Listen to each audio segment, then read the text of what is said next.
Hi, I'm Charmaine. Welcome to the Love of Self podcast, where we delve into the emotional aspects of finding love for self.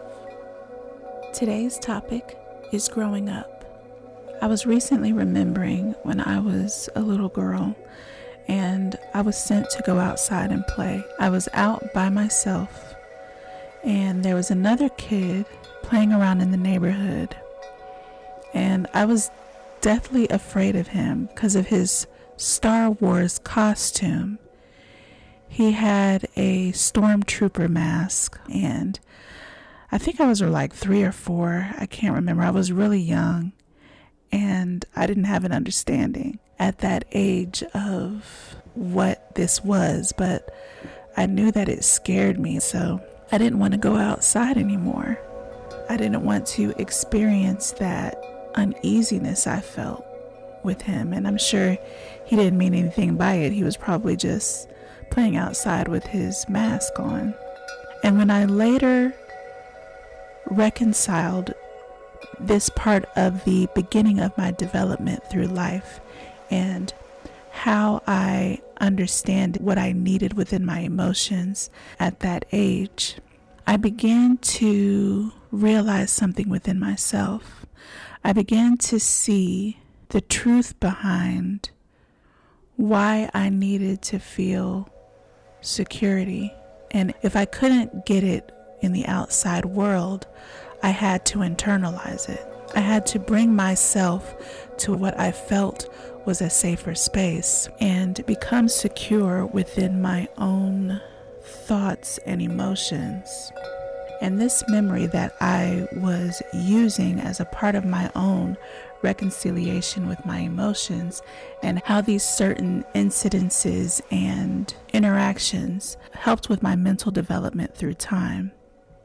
And going into the depths of understanding within that helped me to realize something about myself, helped me to realize the security I needed against the unknown, against what different things made me feel fearful.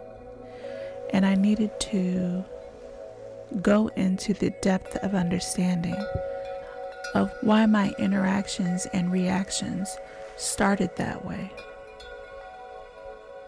Of course, I could come to the simple conclusion that I was just a kid and I just didn't understand what was happening. I didn't have the knowledge yet to see that experience for what it really was.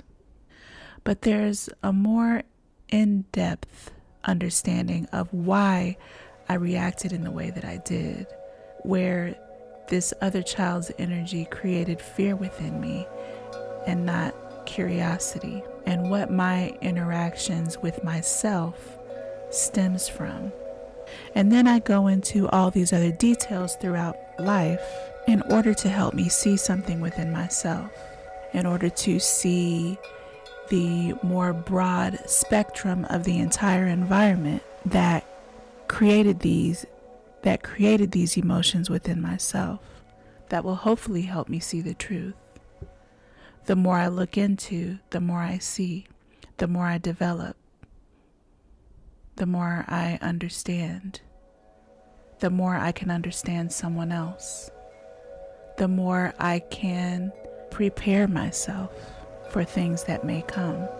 The realizations that help me with my own development of my own emotional maturity is becoming aware of the initial emotions, what stirred them up, how I decided to deal with them, interact because of them, what that interaction created, both inside of me and outside of me, and how I can further redevelop, evolve, evaluate, initiate, and regulate something better for the possible good of all sides.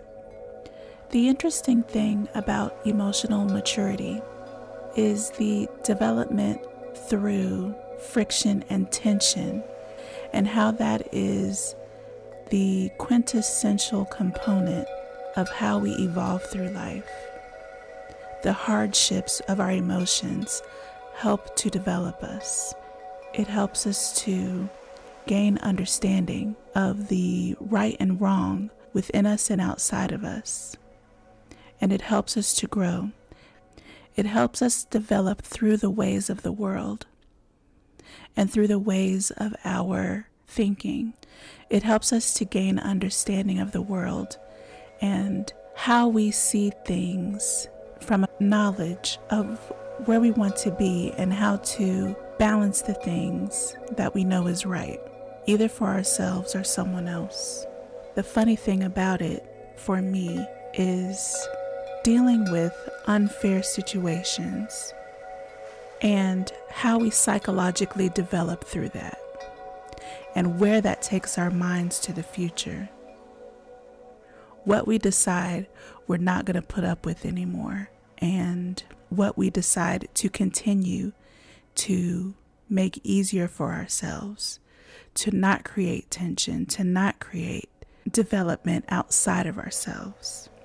And the one thing that I've begun to understand is that the emotions that are stirred up for whatever reason begin to take a toll on who we are, how we believe things, how we interact with the world, how we're able to stand up for ourselves or someone else, how we're able to see through interaction the environment that our emotions create, and what that does for our psyche as well as someone else's. The continued development of our emotions through life that help us create our mentality of ourselves and the world need to be reconciled eventually.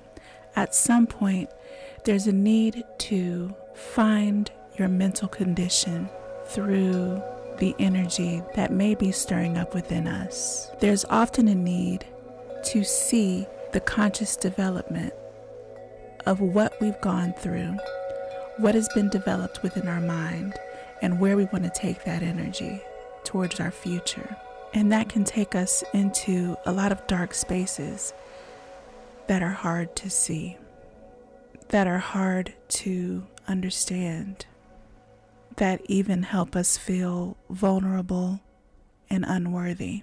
But the thing about the negative spaces within our minds and emotions is that they all help us develop something if we're paying attention to what's there. If we are contemplating the reality of its existence, we can begin to see ourselves through our darkness that we bring to the light, through the things that we find within ourselves that help us develop our consciousness. And if we want to evolve and develop in a better space, in a better mindset, in a more uplifted state of well-being, we would have to at least consider our emotions and how we interact with ourselves, how we're able to develop through contention, how we're able to understand what is best in all scenarios of life, or at least the attempt to try and do what's best for ourselves. I'd like to thank you for taking these few moments to listen to what I have to say. I greatly, greatly appreciate you. So I'd like to ask you, what do you think about emotional maturity? Do you think it's this involved? What do you think your process should be about how to create further positive development and momentum? What do you think you could gain from that? What do you think you could develop into because of that? What do you think it could help you see about yourself and the environment that you grew up in and developed into adulthood? I'd love to hear from you. Please comment or email theloveofselfpodcast@gmail.com. Please remember, I'm not a therapist. Also, my new book is out, Love Yourself, a book of poetry and spiritual writings for self-love. It's available now on bookbaby.com. Purchase link is in my Instagram bio. I wish you all peace, love, and joy always. Until next time.